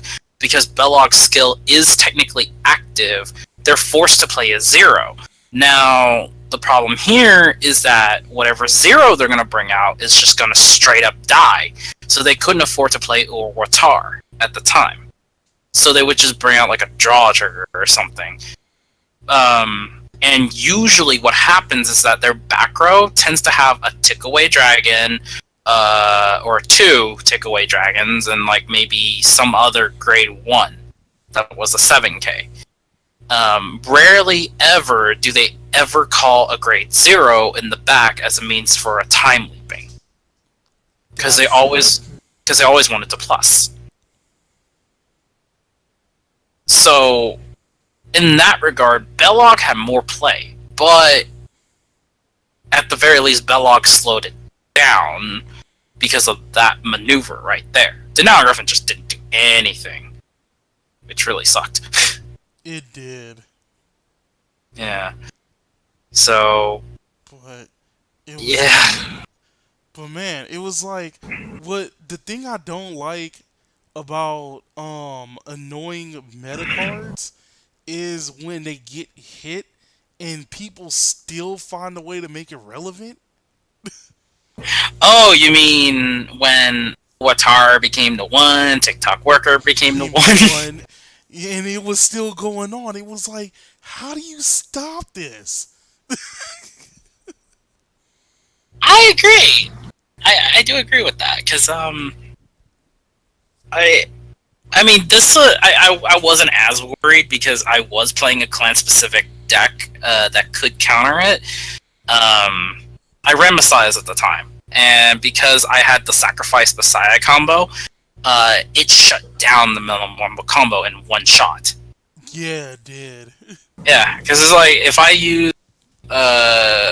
I lack the one thing was we had Lacus Karina, and so when we had Lacus Karina, we would just Lacus one of our rear guards and one of theirs, and then we would just proceed to sacrifice Messiah, give +3 to Vanguard, and they couldn't do it. And then it shut down Melmomo combo later on. I don't think we had any other stride besides that, but yeah, like that was like my way out of Melmomo combo and it continued to become relevant. But yeah, no, some people were still trying at regionals, if you remember, singles regionals. Oh yeah. I think this was still Gear Chronicle prevalent. If I remember correctly, it was during Gear Groovy when they had their Gear Groovy. They didn't have Evanir yet. They didn't have any of the ZTP yet. but it was mainly Gear Groovy Jitsi. No, it wasn't Jitsi. Dang it. Didn't have Jitsi yet, did they? Hold on, Jitsi was power to. Did Chronojet Z just or not Z? G. Did Chronojet G power up everything, or was it just ZTB? I don't remember. Um, Hold on, I'm gonna look it up. yeah, I gotta remember that too. Okay, no, he powered up ZTB. Um, I forgot what it was, but oh yeah, no, they played G. They still played G. They played the G with the OG version of Chronojet. But some people were still opting for the Mellow Mumble combo because we still did not see the because the Mellow Mumble combo was still very powerful. The only ZTB cards that they mainly used was, if I remember correctly, Lugo Array, Manish, and like Cruising Dragon, if I remember correctly, Yeah, I think it was those. or Spearhead. I don't know which one came at the time, but I know Manish and Lugo Array and the 10K Vanilla was still prevalent, and some people were still taking in like one or two of the delay blazers with the history makers and stuff, and so they would just overpower your opponent through Mellum combo at the beginning, and then proceed to just call nothing but ZTBs at the very end and just push for damage. Yeah, exactly. Yeah. Um. Yeah, it was during that time, during the regionals. Some guy thought that he had. Some guy thought he was being smart against me, and tried to play the Grade 2 game against me while I was playing Messiahs. Oh yeah, that's pretty bad. Yeah. And funny thing was I was playing the so my Messiah was the alter ego with 2 freeze ray and 2 imaginary plane dragons at the time. And let's just say that the only reason why I ran the imaginary is because I didn't want to deck out. But hey, Osmium was generic as heck. It Omega locked if it hit, so it provided pressure. Well, the guy tried to be funny and tried to stay at a 10K base grade 2. I was at a 9K Vanguard grade 2. So what happened was I was on Osmium. The guy was on the Serpent, Chronospin Serpent, and I would have another rearguard behind the Vanguard circle. I would just one to pass him every time. He was at 1 damage, mind you. I healed once, so I went back to 0, and I was like, alright, 9K to Vanguard, 1 to pass. Every time I would hit any type of trigger, like whether it was a draw or a heal, I gave it to the non-boosted unit, so that it doesn't even hit. I'm like, I'm not giving it to Vanguard, I don't hit. Just so that he would hit me to 2, and I would just see breathe his turn. Because he didn't ride. He didn't bother re-riding. And I knew he had the 3, but he kept trying to get first stride off me. And, I mean, I ended up winning the whole game anyways, but it pissed him off so much.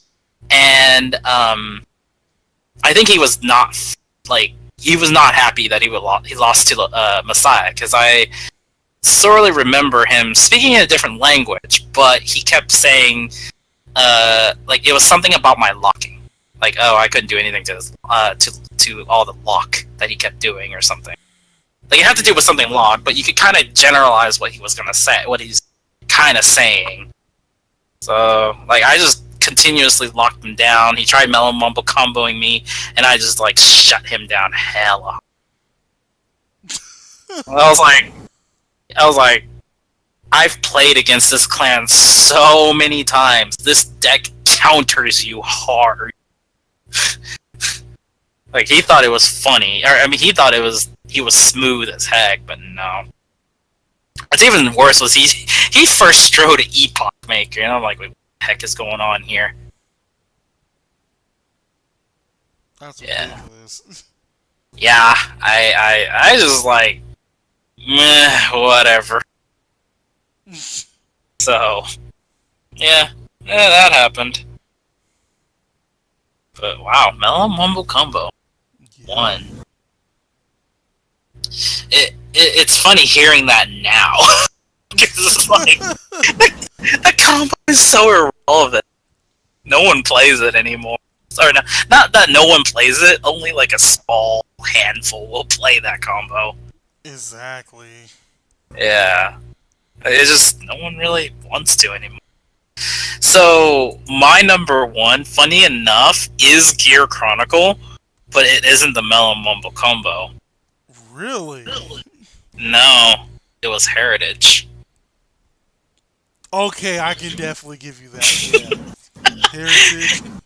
Yeah, this was the reason why I couldn't put Deluge to number one on ranking. Heritage was a thing, and no matter how I could try against Heritage, it was ridiculously hard to beat. Like for Chaosbreaker to continue to be able to even beat them, I have to open up the most busted hand ever, which required me to open up all four closes throughout the turns, not all at the same time, and essentially cripple my opponent's hand to the point where they couldn't heritage me, and I beat them before that. And that only happens like once every like 20 games because Gear Chronicle in itself with ZTB was just super ridiculous. Um, Heritage became essentially before BT became a thing. Heritage was the top dog, I would say. Yeah. He was pretty much winning the games for majority of the Gear Chronicle decks because one, you could turbo that by second turn stride. Oh, thanks to the G. I mean, not the G guard. Yeah, the G guard. G guard, yeah, no, you're right. You're right. The G guard issue. Um, it it became a point where there was not much of a counter to it. You could not find a way to stop a heritage game, heritage play because um, between using Cruising Dragon, Chronojet Z, and all the in Metal Party, Heritage was a very, very dangerous card. It almost put. I feel like it put Melon Wumble combo to shame. Like, when you compare the two combos, Heritage with Metal Party was way better. I agree with that. I agree with that. Because it was so easy to do with Heritage. And the fact that, you just bind a grade 3 for Z's skill, and then as long as you have a 1 and a 3 in the bind zone, you do like 6 attacks in one turn. And if you're on Heritage, you're essentially skipping your opponent's turn for an extra turn. And I don't know about you, but I hate turn skipping. I think everybody hates turn skipping, though. It just depends on how they do advantage of it. Right, exactly. Like, no one really complained about Mystery Flare because no one really pulled off Mystery Flare. No one really cared about Beyond Order because you never really get to the point of using Beyond Order because you negged 8 cards from the top of your deck just to gain extra main and battle. Yeah. Like, if I had to relate this, Beyond Order kind of felt like a pot of desires. It did. It just kind of felt like it. So I was like, okay, like Heritage overall was a really big blowout card. Not everyone, majority of the people who played meta immediately just jumped onto Heritage, or I mean, Chronojet Heritage, the ZTB deck, and the weird thing about it was Heritage was only like an $8 card. But yet, if you looked at Arca at the time, Arca was 40 for the triple rare. So I was like, oh, okay, Heritage turn skip, I win was literally the deck to play. And I was about to say, especially if, like, the deck you were playing didn't have too much hand advantage. oh, that's even worse. If you played a deck that could not somehow get hand advantage by first stride, uh, you were in a really, really bad position. You're gonna have a bad time. Right, and because of how gears are, they can rush you. So they can put you at 3 to 4 by first stride. Like just Exactly.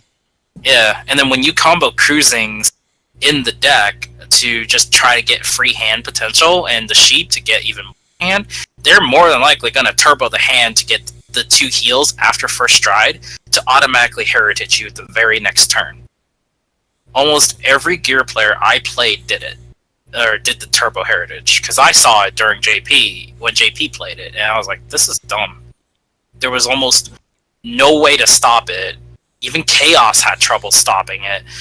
Um, the only deck I was able to find that could actually beat it was Messiah. Oh yeah, cause integral, right? Mm-hmm. Exactly.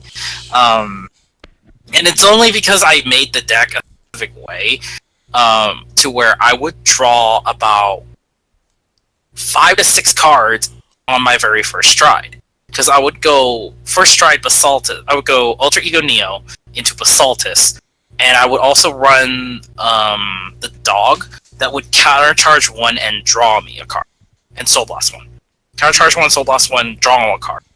And on top of that, Basaltus would let me draw, and Alter Ego wouldn't let me draw. So that's a total of 4 cards just right there, on top of triple driving, which is 7. And even if I had to overly commit somehow in some way, I would maintain about a 12 to 13 card hand. And if my opponent just didn't happen to get the double heal triggers for the turbo, I could actually stride into Basaltus, maintain my hand potential, survive their heritage, and then immediately integral their hand out of the integral their hand, because usually they're at 4 damage. I'm probably at 4 by then. I'll survive, and then I'll immediately integral their ridiculous 15 card hand to just 5. And I'll be like, hey, you enjoy that big hand? It's going right back into your deck. You can't set that hand up anymore. You're drawing 5 random cards, and I'm just gonna attack you for multiple swings. 4 or 5 attacks. Can you really survive it with the 5 random draw cards instead of setting up your hand to have like 3 PGs, 2 heal triggers, bunch of 10Ks? Because a lot of times that's usually how it is, right? On a heritage turn, they'll have like 3 PGs in hand, 2 heals, and it's like, oh, whatever you do, I crippled you, so whatever you do, you don't do anything, essentially. Yeah. So that's kind of why I put heritage up on. It was just such a blowout card that only like 2 decks could beat it when it came down to it: BT and Messiah. And even then, Messiah had tough times against other decks. Like Messiah couldn't deal with like a rushy deck, but it's a clutch against gears. So yeah, I don't know. That's how I felt with Heritage being number 1. I didn't realize I didn't think about Melon until you mentioned it, but then at the same time, it was like, when you compare the Heritage play with Melon Combo, I felt like Heritage just outright beat it because it took its idea and made it better. Now that I think about it, you're kind of right on that. Yeah, so I don't know. That's how I felt with the number 1. I do agree. Melon Wumbo was horrid memories. Man, heritage still causes a problem. Yeah, it still does. The only thing now is that I jumped on BT and gears kind of just fell off because BT Anjay is a very, really good deck, but it's not really it's not too, like, the deck isn't really,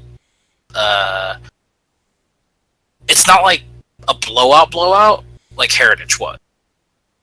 It just had consistency That's compared true. to it. That's true. Yeah.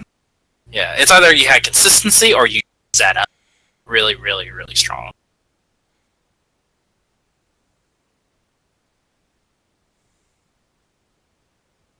But yeah, that's about both of our number ones and whatnot. So what do you think about the list? Funny enough, when I heard what you chose, I was surprised because um, I I mean, last time when we did something like this, I was just as surprised as well.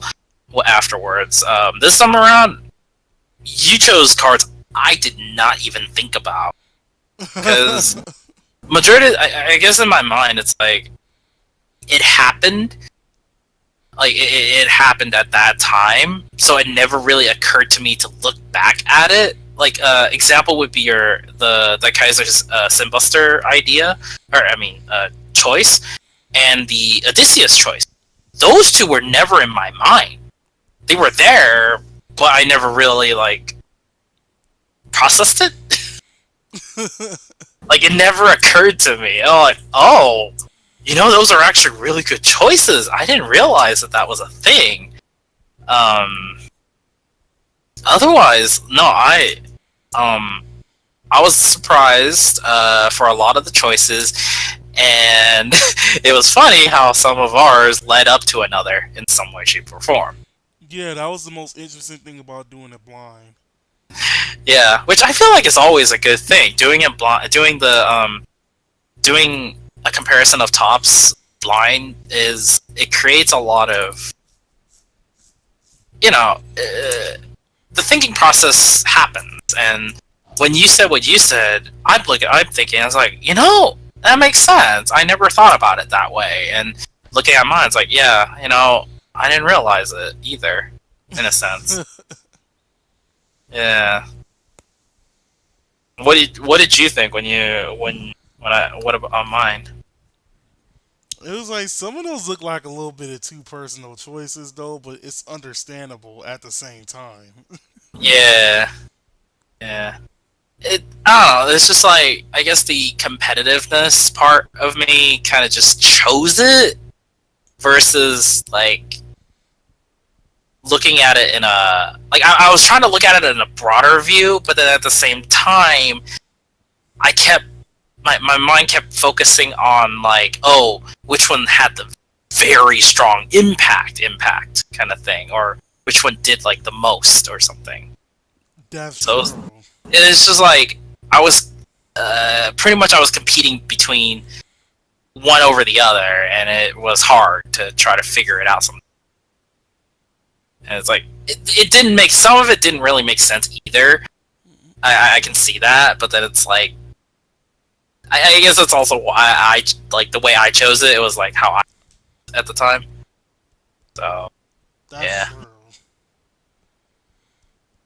but yeah, I mean the way I look at it, everyone has their own. It's the same idea as like say the top Zeroth dragons argument. Everyone has their everyone seems to have like a very good consensus of certain things, but then there's always an argument of some like the comparison between which one's better, Drachma or Megadeth.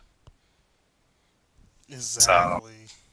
because no one, for some reason, not many people have a good way of coming to an understanding when it comes to those two cards. So,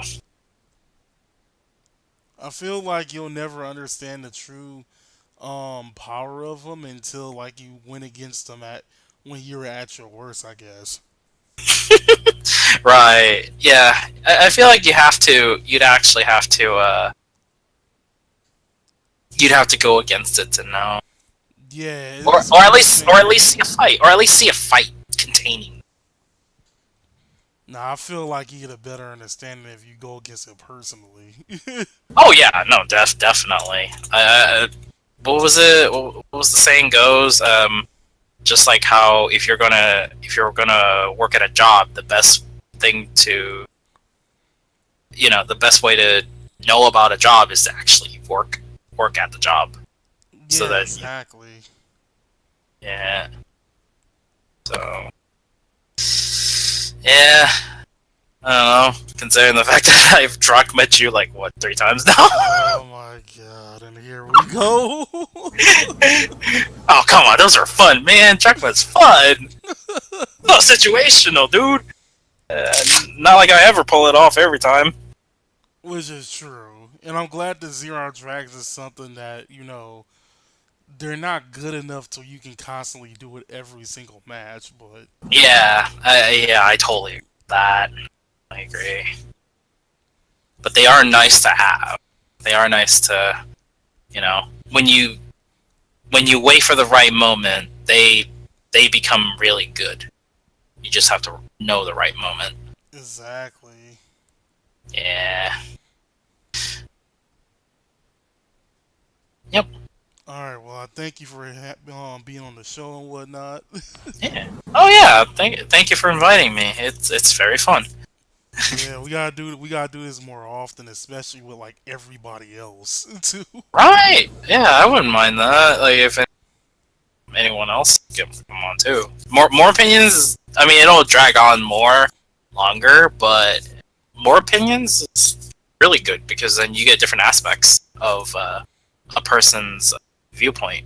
Like like when I heard what you chose, I I really I didn't think about it like that. So it actually gave me more of a viewpoint of how to view things. That's So true. yeah. That's why I like discussion. Like that's why me and my friends tend my one of my Vanguard friends who who goes with me to my shop. Uh, we tend to do a lot of just like deck discussion talk of for Vanguard. You know, just random. But you know, it all comes down to just how how effective it is and everything. And but having another person talk about it is really good. I like it. It is. But all right, we're gonna have to cut all this short because I did not expect this to be over 2 hours. But I didn't either, but when it comes to top 10, it's long. that's true. I think I'm gonna actually make this a podcast now, so it might as well. Yeah, that was well.